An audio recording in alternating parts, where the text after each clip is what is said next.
Welcome to Sasi media. இன்னைக்கு ரொம்ப எல்லாரும் ஆவலா எதிர்பார்த்துட்டு இருக்குது அந்த பிரஷ் பத்தின குறும்படம் வருமா, அதை யார் எடுத்து போட்டது அப்படிங்கிற செய்திகள் வந்திருக்கு. அதை பற்றி தான் இந்த வீடியோவில் நம்ம பேச போகிறோம். நீங்கள் இன்னும் நம்ம சேனலை சப்ஸ்கிரைப் பண்ணால் சப்ஸ்கிரைப் பண்ணிடுங்க.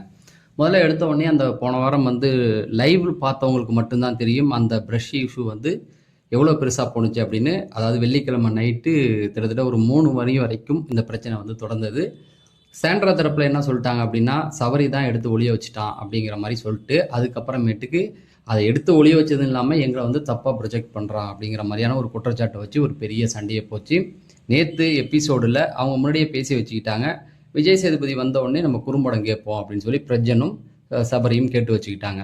இப்போ சபரி என்ன சொல்லிட்டாரு, ஒருவேளை நான் பண்ணியிருந்தா நான் வெளில போகிறேன் அப்படிங்கிறதையும் ஓப்பனாக சேலஞ்சிங்காக அடிச்சிட்டாரு. நேற்று பிரஜன் அதை பற்றி எபிசோடில் பேசும்போது, இல்லை சார் இப்போ வேண்டாம் அப்படிங்கிற மாதிரி அதை விட்டுட்டார். ஸோ இன்றைக்கி அது சார்ந்த குறும்படம் வருமா அப்படின்னு கேட்டிங்கன்னா கண்டிப்பாக வர வாய்ப்பு கிடையாது. ஏன்னா அந்த ப்ரெஸ்ஸு பெரிய இஷ்யூ அவங்களுக்கு கிடையாது. இவங்க தான் அதை பெருசாக எடுத்துக்கிட்டு அதை வச்சு ஒரு கண்டென்ட் க்ரியேட் பண்ணி பெருசாக ப்ரொஜெக்ட் பண்ணிட்டாங்க. யார், நம்ம சாண்ட்ரா அவர்கள். சரி, இப்போ சபரி எழுந்திரிச்சு, சார் என் மேலே இப்படி தப்பாக ஒரு இது பண்ணுறாங்க, எனக்கு குறும்படம் கண்டிப்பாக வேணும், நான் தப்பு இல்லாதவன் நிரூபிக்கணும் அப்படின்னு சொன்னால் கண்டிப்பாக விஜய் சேதுபதி ஒன்று வாயால் சொல்லுவார், கிடையாது நீங்கள் அதை பண்ணலை அப்படின்னு சொல்லிடுவார். இல்லை அப்படின்னா குறும்படம் அப்போ வேணால் போடலாம். சபரி கேட்டால் மட்டும்தான் போடப்படும். ஏன்னா சாண்ட்ராவுடைய சந்தேகத்துக்கெல்லாம் குறும்படம் போடணும்னு நினச்சா அங்கே அது முடியாது அப்படிங்கிறது தான். சரி, அப்போ அந்த ப்ரஷ் யார் தாங்க எடுத்திருப்பா அப்படின்னா 3 ஆப்ஷன் தான். ஒன்று, போன வாரம் சீக்ரெட் டாஸ்க் பண்ண சொல்லி விஜய் சேதுபதி சொல்லியிருப்பார். எப்படி நடந்தது அப்படின்னு பார்த்தீங்கன்னா, சுபிக்ஷாட்ட அதை சொல்லியிருப்பார். சுபிக்ஷா இவங்க பண்ணது எப்படி இருந்தது அப்படின்னு கேட்பார். சாண்ட்ரா பண்ண அந்த டாஸ்க் எப்படி இருந்தது, சீக்ரெட் டாஸ்க் அப்படின்னும் போது இன்னும் கொஞ்சம் பெட்டராக பண்ணியிருக்கலாம் அப்படின்ன முறை சொன்னாங்க. அப்போ விஜய் சொன்னார், அப்போ நான் போகிறதுக்குள்ளே நீங்கள் ஒரு ப்ராங்கோ ஏதோ ஒன்று சீக்ரெட்டாக பண்ணி காட்டுங்க அப்படிங்கிற மாதிரி சொல்லியிருந்தாரு. ஒருவேளை அவங்க அதை பண்ணியிருக்கலாம். ஆனால் அவங்க தான் அதை பண்ணியிருந்தாங்கன்னா பொழந்து எடுத்துருவாங்க வீட்டில் உள்ளவங்கலாம். ஏன்னா அன்னைக்கு நைட்டு வரைக்கும் அவ்வளோ பிரச்சனை போச்சு. அதுவும் முக்கியமாக சபரியை விட்டால் கூட மன்னிச்சிருவார். ஆனால் சாண்ட்ரா, பிரஜன் இவங்கெல்லாம் பெரிய ட்ராமா பண்ணிடுவாங்க. தக்கதான ஒரு டான்ஸே ஆடிடுவாங்க. ஏன்னா அவங்க மேலே அவ்வளோ வெறுப்பாக இருக்காங்க. அது ஒரு விஷயம்.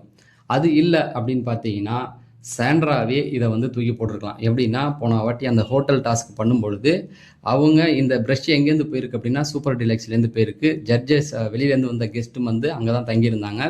ஒருவேளை அவங்க குழப்பம் விளைவிக்கணும். ஏன்னா நைட்டு மிட் நைட்டுக்கு அப்புறம் அந்த திவாகர் பிரச்சனை வந்ததுக்கப்புறம் தான் அவங்க இந்த டாஸ்க்கை பண்ணலான்னு ஒரு முடிவு வந்தாங்க. அதுக்கு முன்னாடி அவங்க தோத்துட்டதா அவங்களே நினச்சிக்கிட்டாங்க, இனிமேல் ஒன்றும் பண்ண முடியாதுன்னு. அதனால குழப்பம் விளைக்கிறதுக்காக அப்போ அங்கே போய் தூக்கி போட்டிருக்கலாம். அது அப்போ ஒன்றும் ஆகாமல் இப்போ அது அந்த ஃப்ளாஷில் பிரச்சனைகள் வந்திருக்கலாம். ஆனால் அவங்க பேசும்போது அவங்க மேலே அவங்க பார்வையே திருட்டு மொழி தான் முழிச்சிக்கிட்டு இருந்தது. எங்கே மாட்டிக்குவோமோன்ற ஒரு பயம் அவங்களுக்குள்ளே இருந்தது. ஒருவேளை அவங்க தான் அதை கண்டிப்பாக பண்ணியிருக்கணும். என்னை பொறுத்த வரைக்கும் 70% அவங்க வழியாக தான் வந்திருக்கணும்.